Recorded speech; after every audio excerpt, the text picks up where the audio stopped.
I have only one question. Are you still looking to buy properties or are you good? It's good that he's got a script, but he needs to practice a lot more so this can just naturally flow and he doesn't sound so robotic. What's the key to your success? I just care about winning and beating absolutely everybody. So he is just the most super hardworking, competitive guy. If you're just consistently like that, you're just gonna get ahead of the pack. Never, ever, ever. Here's a couple of never, ever, evers for you. Never buy a house without doing inspection. Never. Yeah, he makes some really good points. He's probably overly cautious. Can I answer the question for you very, very swiftly?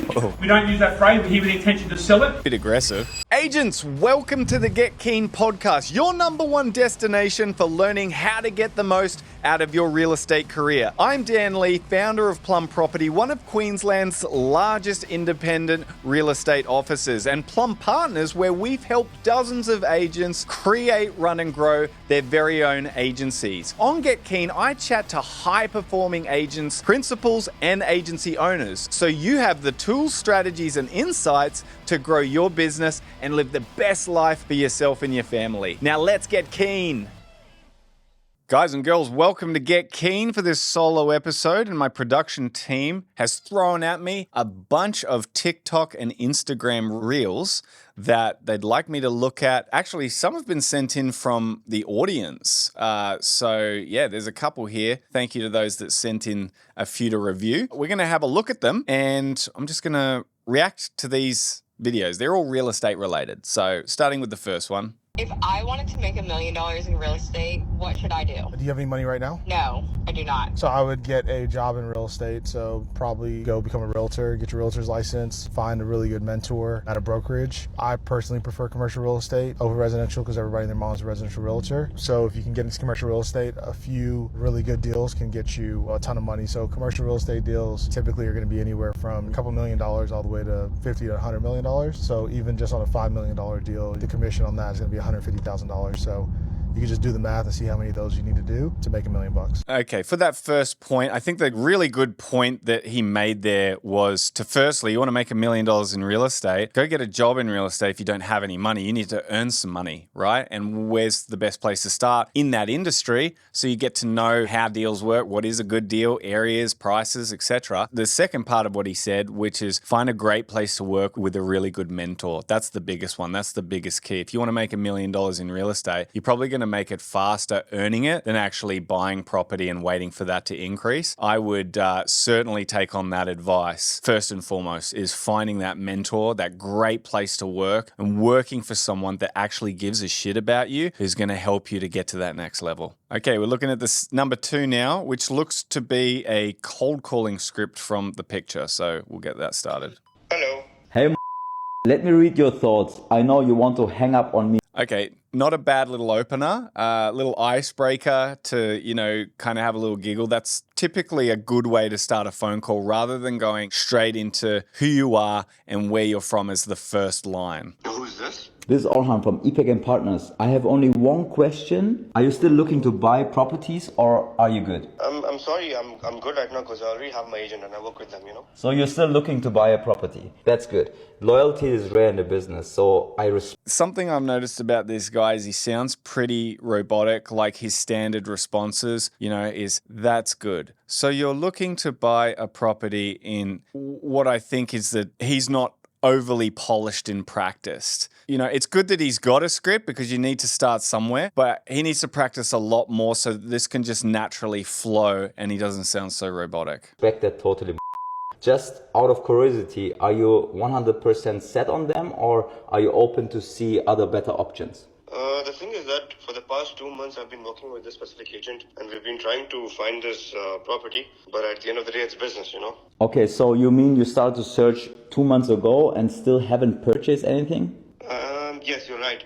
We are still looking for the perfect match. He's asking some good probing questions about his experience to see if he can get in there, and he's continuing the conversation, so that's really good.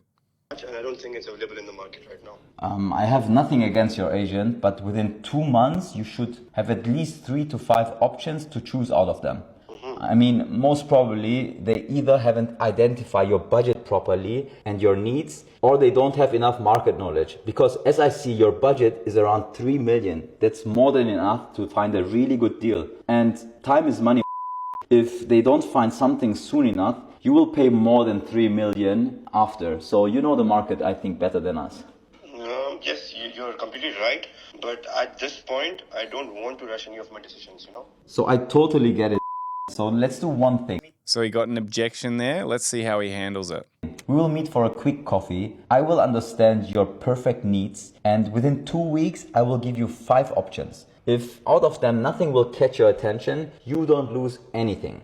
But that's a good objection handle. So he didn't just quiver and just say, oh, okay, no worries. He just provided a solution and sort of a guarantee on his service that there would be no cost and that it would be beneficial for the person on the other end. So it was a really good objection handle. If something does, you will save our time and money. Okay, let's give it a shot. Are you free this Friday at 3 p.m.? That sounds good for me after prayer. So we can do maybe in Marina. I don't know if this is a fake call or not. It could have been set up by, the responses. I'm not sure, but there was some good tactics in there. The only thing I'd really improve is just the tone. It could be a little bit more friendly, playful in order to engage someone for a long period of time on the phone if they're busy. We're on to number 3. Never, ever, ever. Here's a couple of never, ever, evers for you. Never buy a house without doing inspection. Never buy a house without knowing how many insurance claims have been on that property. There may have been so many insurance claims, you can't get insurance on the house that you're about to buy. You want to make sure, has it had a fire? Is there any standing water? Does it flood? What's the flood zone? What about the survey? Walk around the property.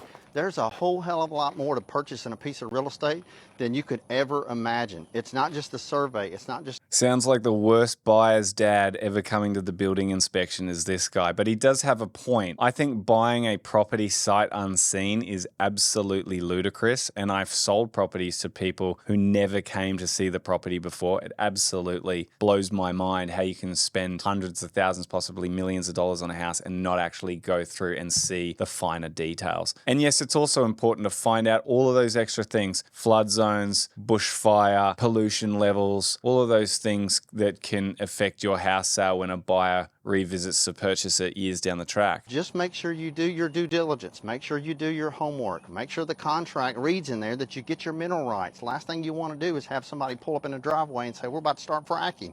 Like, what? Exactly.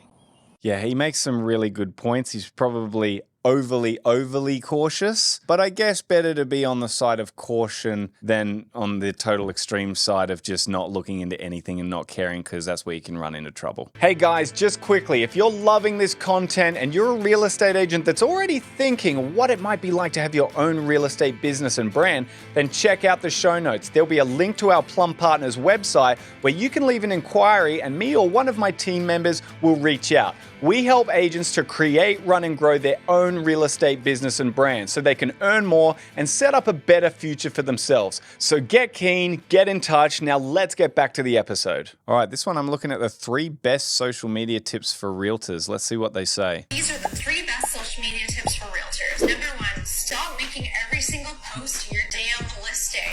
That's so true. No one cares about your listing or your sale. The worst social media pages for real estate agents are when you go in there and all they have are just listed or just sold posts. That is not interesting. No one's going to follow you. You're going to get very, very low engagement. So your posts aren't even going to reach anyone because Meta doesn't like pushing out your posts, because no one looks at them, no one likes them. It's a waste of their content space. So you've got to be creative and be showing more than just your listings and sales. You need to be showing your personality, your day-to-day, all the little activities, promote the area, promote your clients. There's so many ways that you can be creative with your social media content. Seeing your listings on every single post, nobody's gonna get to know your personality. They can't tell who you are through just sold, just listed. That brings me to number 2, show your authentic and real self. I totally agree with showing your authentic self and your real self, because people don't want to work with anyone that's fake and that's not about what they really truly believe in. Post about the stuff you really truly believe in.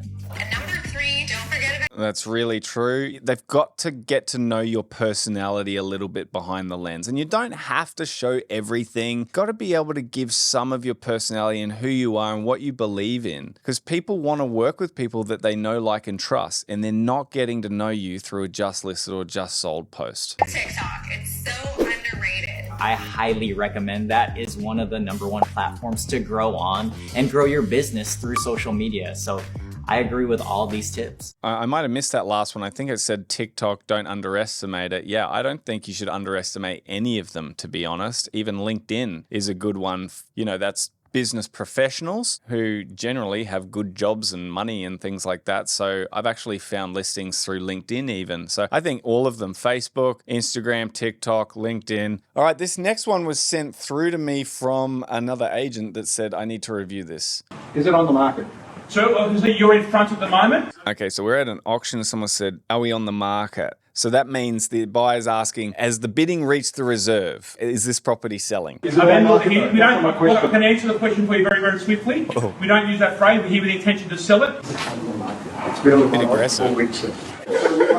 When you're ready, Rich, let's say any further advice. You be the buyers, we'll be the agents. Okay. Geez, that was a bit of a stab back at the buyer. Look, that was a pretty normal question to ask. Is it on the market? And buyers do shout out questions during an auction. It doesn't matter how frustrating it can be at an auction. If you're the agent or the auctioneer, you got to keep your cool. You know, you got to stay professional. Even if the buyer is shouting out something cheeky, the best way to handle that is very jovial, make light-hearted joke of the situation, but always answer with a smile to get the best response and keep the crowd on your side. All right, this last one is with the man Ryan Serhan. I seem to get one from him every month. He makes so much content and so much great content that there's always something to comment on with Ryan Serhan. So let's take a look at this one. What's the key to your success? I work 7 days a week. I sacrifice. Well, he does work really hard. 7 days a week, I don't actually agree with, like, personally. I got to have a day off. But if you can do it like Ryan, I guess it does make you successful. A lot of personal time. I wake up at 4:30 in the morning. My days are typically 15 to 16 hours long, and I don't care about the money. I just care about winning and beating absolutely everybody. So he is just the most super hardworking, competitive guy and very high energy. If you're just consistently like that for 14, 15 hours a day, 7 days a week, you're just going to get ahead of the pack. That's why he's like one of the biggest agents in the world, not just in his area, in the world. He's just super high energy, highly focused. He loves winning, super competitive, you know, just got a drive like no one else that I've seen in real estate, and the results speak for themselves. Personally, that's not for me. I like a bit of work-life balance. You know, I need a day off. I like to have at least a day and a half off in the week and enjoy family, enjoy personal time, enjoy downtime, enjoy hobbies. And I don't care if I'm not going to be a billionaire. I'm still going to be very wealthy doing a really hard 5 to 6 day week, but being a lot more balanced for me personally.